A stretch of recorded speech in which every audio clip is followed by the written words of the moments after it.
हमारी नजर 7 भारत न्यूज के साथ। नमस्कार, मैं हूं शुक्ला, 7 भारत न्यूज संवाददाता। हर पल की खबर पर हमारी नजर। हमारे चैनल 7 भारत न्यूज को लाइक करें, सब्सक्राइब करें, शेयर करें, बेल आइकन प्रेस करना ना भूलें। ये तस्वीरें अफ्रीकी देश नाइजीरिया की हैं, जहां के दौरे पर प्रधानमंत्री मोदी पहुंचे तो विमान से उतरते ही उन्हें एक चाबी सौंप दी गई, जो सोने या पीतल की हो सकती है। लेकिन सवाल इस बात का नहीं, बल्कि सवाल ये है कि चाबी क्यों दी गई। क्या इस चाबी का हिंदुस्तान से कोई कनेक्शन है? अमेरिका से लेकर रूस तक में मोदी को गुलदस्ता दिया जाता है। इंडिया में मोदी किसी एयरपोर्ट पर उतरते हैं तो उन्हें गीता भेंट की जाती है। फिर नाइजीरिया में ऐसा क्या हुआ कि उन्हें चाबी दे दी गई, जो कि ना किसी ताले में लगती है, ना ही राजा के खजाने से इसका कोई जुड़ाव है। क्या हिंदुस्तान से इसकी कोई कहानी जुड़ी हुई है? ये समझने के लिए आपको दूसरी तस्वीर देखनी होगी। ये दूसरी तस्वीर और हैरान करने वाली है, जिसे देखकर खुद मोदी भी दंग थे। दरअसल मोदी को रिसीव करने 10 साल की एक बच्ची पहुंची थी, जो विमान की सीढ़ियों पर मोदी का स्वागत करती है। पीएम मोदी को गुलदस्ता भेंट करती है। मोदी के साथ खड़े कमांडोज भी ये सोचकर दंग थे कि नाइजीरिया के राष्ट्रपति कहाँ हैं। वो तो खुद एयरपोर्ट पर मोदी को रिसीव करने आने वाले थे। तभी नाइजीरियाई राष्ट्रपति तिनुबू वहां आते हैं, मोदी से हाथ मिलाते हैं। उनके साथ मंत्री न्योसेम विके भी होते हैं, जिन्होंने मोदी को चाबी सौंपी थी। उनके साथ एक महिला भी होती है, जो पीएम मोदी से हाथ मिलाती है। वहां के लोग बताते हैं कि 23 करोड़ आबादी वाले नाइजीरिया में चाबी को विश्वास और सम्मान का प्रतीक माना जाता है। वहां लड़कियों के बारे में कभी कहा जाता था कि उन्हें सिर्फ कागजों पर ही अधिकार मिले हैं, पर सच्चाई ये तस्वीरें बयां कर रही।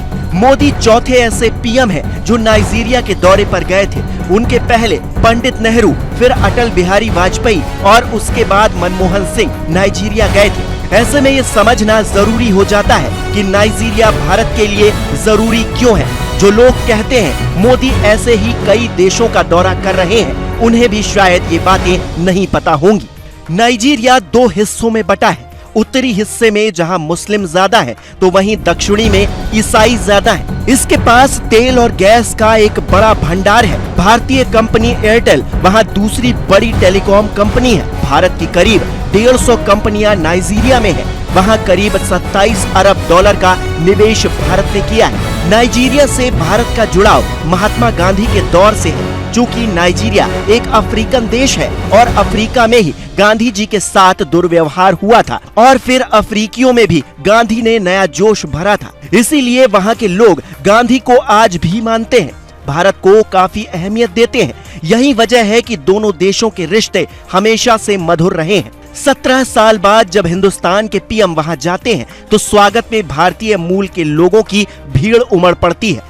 मोदी की मुलाकात वहां रह रहे भारतीय मूल के उन लोगों से होती है, जिनमें कोई तिरंगा लिए खड़ा था, तो कोई महाराष्ट्र से जुड़ा एक लेटर फोटो फ्रेम करवाए खड़ा था। लेकिन उन सब के बीच एक इंसान ऐसा भी था, जिसने मोदी से बरसों पुरानी यादें ताजा करवा दी। उसने मोदी और उनकी मां की उन तस्वीरों के फोटो फ्रेम पकड़े हुए थे, जिन्हें देखकर मोदी आज भी भावुक हो जाते हैं। इनसे मुलाकात के बाद मोदी सीधा नाइजीरिया राष्ट्रपति आवास में पहुंचते हैं, जहां नाइजीरिया के सर्वोच्च राष्ट्रीय सम्मान the grand commander of the order of the Nigeria से उन्हें सम्मानित किया गया। आप ये जानकर दंग रह जाएंगे कि ब्रिटेन की महारानी एलिजाबेथ के बाद ये सम्मान पाने वाले मोदी दूसरे विदेशी होंगे। अब तक 15 देशों ने मोदी को सर्वोच्च सम्मान से सम्मानित किया है। आपको बता दें कि अब तक 15 देशों ने मोदी को ऐसे ही सर्वोच्च सम्मान से सम्मानित किया है।